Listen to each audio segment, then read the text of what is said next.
saya akan memberikan penjelasan detail mengenai perbedaan antara intuisi dan insting.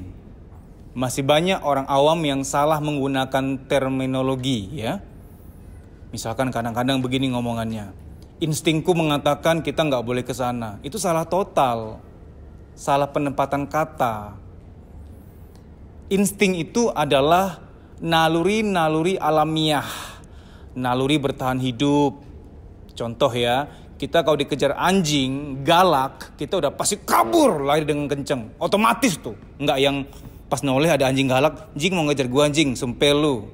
Nggak yang gitu lagi, udah langsung lari kabur.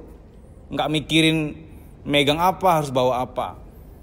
Kalau lagi di suatu gedung tiba-tiba bencana, tiba-tiba gempa gitu ya, goyang gitu, udah nggak mikirin yang ini cebok harus dituntasin dulu, belum cebok gitu. Udah langsung kabur lari gitu. Itu insting, naluri alamiah. Jadi naluri alamiah itu adalah naluri bertahan hidup. Kayak tadi itu, bertahan hidup, lari, menyelamatkan diri. Ya, termasuk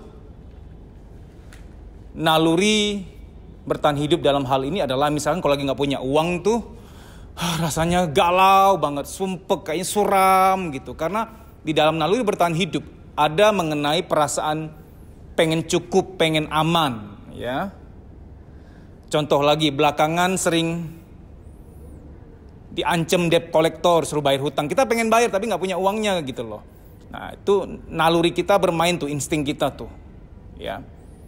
Contoh lagi, ada seseorang dia berbuat jahat pada orang lain, itu bukan maksud dari awal dia jahat, tapi dia diancam, dia disudutkan, dia disakiti, sehingga secara instingtif dia keluar alam bawah sadarnya tuh. Dia nyerang balik gitu. Ada orang yang masuk penjara karena melakukan suatu kriminalitas. Usut punya usut, dialah yang di awal terpicu. Dia diancam, dia tersakiti. Nah, defense mekanismenya yang bertahan diri, mempertahankan, menyelamatkan, melindungi diri, itu kemudian membuat dia melakukan hal yang lebih parah. Itu insting tuh, naluri bertahan hidup. Ada orang tua yang anaknya tuh sakit.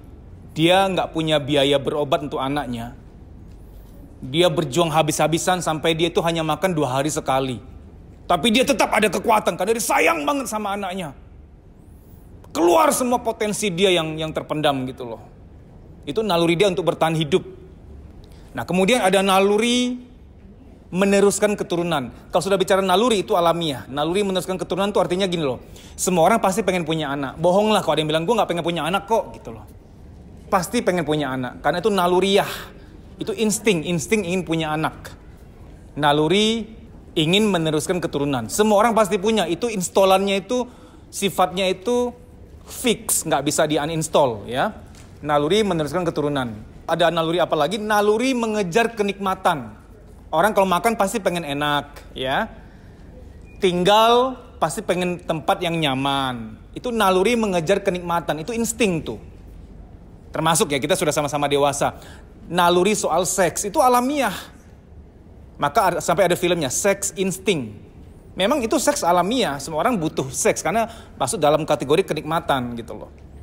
Naluri alamiah itu insting.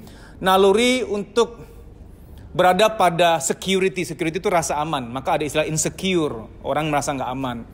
Ya, mengejar security, rasa aman itu juga insting, naluri alamiah.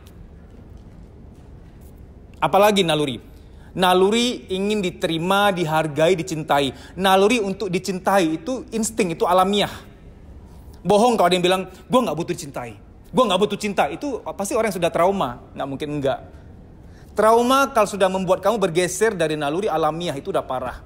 Semua orang butuh cinta. Semua orang butuh penghargaan. Termasuk ada yang bilang, gue gak butuh penghargaan mas, gue kerja mah ikhlas.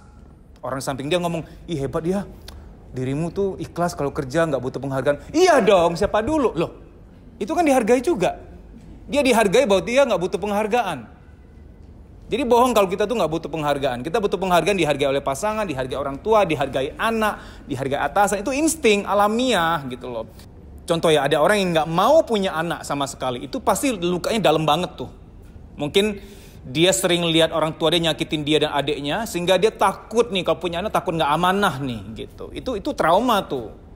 Orang nggak mau menikah udah pasti itu trauma. Walaupun dia alasan spiritual, aku ingin hidup secara spiritual, apa itu istilahnya, melepaskan diri dari kemelekatan duniawi gitu loh. Ingin pergi ke hutan gitu kan. Ya silahkan kalau itu usaha untuk menenangkan diri, untuk mencari peace. Tapi ujung-ujungnya bukan untuk lari dari naluri alamiah. Setiap orang pengen punya anak, pengen punya pasangan gitu. Nah itu insting ya. Insting itu dari bayi sudah ada. Contoh, bayi ketika lahir, dokter atau suster taruh di payudara ibunya tuh. Langsung dia nyari puting ibunya, dia nyedot. Dia minum susu dari situ. Itu gak ada yang ngajarin. Bukan dokternya yang ngajarin, bukan bapaknya juga yang ngajarin. Udah alamiah, itu insting, naluri bertahan hidup. Bayi kalau lapar pasti akan nangis, itu insting, naluri bertahan hidup. Nangis tuh biar orang tahu nih, aku nangis tuh lapar gitu. Bayi kalau kesakitan pasti nangis, itu insting. Bayi kalau sedih, marah pasti nangis gitu loh. Nangisnya itu alamiah, itu program untuk nunjukin ke dunia, aku lapar, aku marah, aku sedih, aku kesakitan gitu. Jadi kalau bayimu nangis, cuma 3 tuh, kalau nggak lagi lapar, lagi sakit, atau lagi marah atau sedih. Itu insting gitu loh. Nah sekarang intuisi. Nah intuisi itu firasat, beda. Jadi kalau ada yang bilang instingku mengatakan kita jangan bisnis sama dia, dia penipu. Itu bukan insting, itu intuisi gitu. Intuisi itu firasat. Setiap orang ada firasat. Cuman tajam nggak tajamnya tergantung orangnya. Orang yang sembayangnya bagus, yang dekat banget sama Sang Pencipta, harusnya intuisinya tajam tuh. Maka para pemuka agama harusnya, idealnya mereka tuh tajam firasatnya. Maka kita kadang konsul sama beliau, karena beliau lebih dekat sama Tuhan dibanding kita. Jadi orang yang intuisinya tinggi tuh orang yang mendekat sama Tuhan. Tapi ada orang yang gak perlu mendekat sama Tuhan, tapi intuisinya tajam. Siapa? Orang-orang yang indigo. Itu sebuah pemberian. Jadi indigo itu bukan gangguan. Indigo itu, kalau dijelaskan secara ilmiah ya, dia punya extra sensory perception, ESP, extra sensory perception. Dia peka sekali. Firasatnya kuat sekali. Nah, cuman kadang-kadang orang indigo itu dia harus manage perasaannya. Kalau nggak manage, kadang-kadang suka congkak, suka sombong gitu. Kadang-kadang dia ngomongin juga nggak selalu benar, karena dia sombong, dia congkak gitu. Dia pengen merasa dipersepsikan orang dia selalu benar, padahal nggak selalu benar. Ya. Nah, orang yang intuisi tinggi yaitu biasanya bayi sama yang sudah tua. Jadi Tuhan tuh menganugerahi firasat tinggi tuh pada bayi. Maka bayi tuh kalau papa mamanya berantem, dia tuh berasa tidurnya rewel tuh. Dia kayak berasa tuh. Padahal mamanya nggak laporan, anakku kami habis berantem loh nak gitu. Nggak laporan, tapi kayak nggak enak tidurnya rewel gitu. Karena bayi firasatnya tinggi. Bayi maka digendong oleh orang yang punya niatan jahat. Bayi digendong oleh orang yang lagi marah. Bayi tuh nggak nyaman dipeluk sama dia. Maka saya punya temen tuh tampangnya Brutus ya. Oh berewokan gitu ya. Tapi kan hatinya Hello Kitty saya tahu. Dia kalau gendong bayi, bayi seneng sama dia. Jadi bayi gak lihat rupa ternyata. Bayi itu merasakan hati, vibrasi hati orang. Nah, bayi firasat tinggi, peka. Ketika kita umur 20-30 tuh udah gak peka. Karena dunia logika, dunia produktivitas, dunia analitis tuh membuat tenggelamnya firasat. Nah nanti ketika udah mau tua, 50, 60, 70, itu firasat tinggi lagi tuh. Kalau kamu mau menikah, ada baiknya kamu juga konsul sama nenek kakekmu kalau beliau masih ada. Nek, mohon izin nek, pengen konsul nek. Ini aku ada pasangan, ada calon. Menurut nenek gimana? Biasa orang kalau sudah tua, sudah nenek kakek, udah 60-70 tahun, dia tuh peka. Kok kakek merasa gak nyaman ya cuk gitu. Tapi kakek juga bingung, padahal dia baik, sopan kok, santun. Kok cuma itu doang kan itu bisa promosi kan, itu kan masa-masa iklan. Jadi kalau kakek nenek mengatakan kok gak enak ya cuk sama dia ya gitu. Karena firasat orang tua tuh kembali peka lagi gitu. Ya. Nah, itu intuisi. Intuisi itu firasat. Firasat itu bisa dilatih, mendekatkan diri pada Tuhan, itu nomor 1. Yang kedua, dengan sering mencari keheningan. Maka para meditator, para pelaku yoga, orang-orang yang suka kalau traveling tuh ke tempat-tempat hening, ke padang rumput, ke ngarai, ke tebing, ke gua dugong, pokoknya tempat-tempat yang hening gitu. Sering berjumpa keheningan, itu gelombang theta kita bagus. Ada ilmu neurologi, gelombang otak itu ada 4. Beta, alfa, theta, delta. Theta itu gelombang yang hening banget. Para meditator, para orang yang suka keheningan, pencari keheningan itu, dia peka gitu.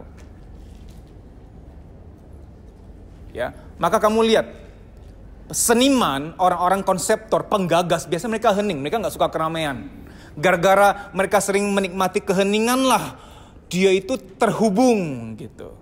Dia mendapat bocoran, dia mendapat kode, dia mendapat ide, inspirasi yang orang lain yang nggak bisa dapat kan. Orang lain berada dalam crowd. Above the crowd, above the crowd. Di atas keramaian. Orang-orang yang berada di atas keramaian, pencari ketenangan. Yaitu dia hening, dia akan ada firasat. Jadi mulai sekarang semua followersku, semua subscriber di YouTubeku, hilangkan kesalahan dalam menggunakan terminologi. Instingku mengatakan dia bukan jodohku. Itu bukan insting, itu firasat, itu intuisi. Insting itu naluri alamiah, ya. Semoga edukasi ini bermanfaat bagi kamu. Terima kasih. Bagi kamu yang udah melek psikologi, yang merasa bahwa terapi psikologi itu penting, follow Instagram saya @dedisusanto_pj_official. Di story itu ada jadwal training. Ikuti training itu biar kamu lega, biar kamu plong. Namun ketika kamu lihat jadwal training, ternyata kamu berada di kota yang nggak ada di jadwal, kamu bisa ikut program training pribadi dengan saya, nanti via telepon. Nah, cara daftarnya gimana? Kamu harus DM ke Instagram Kuliah Psikologi. Ini ada di layar, kamu tinggal DM ke sana, nanti akan diberitahu prosedurnya untuk training pribadi via telepon. Kamu di terapi sekarang, kamulah yang merasakan manfaatnya. Lebih lega, kerja, kuliah juga lebih enak, badan lebih sehat, tidur lebih nyenyak, kreativitas muncul, produktif lagi. Manfaatnya berkali-kali lipat. Sampai jumpa, dimudahkanlah bahagiamu, dilancarkan urusanmu. Amin. Terima kasih.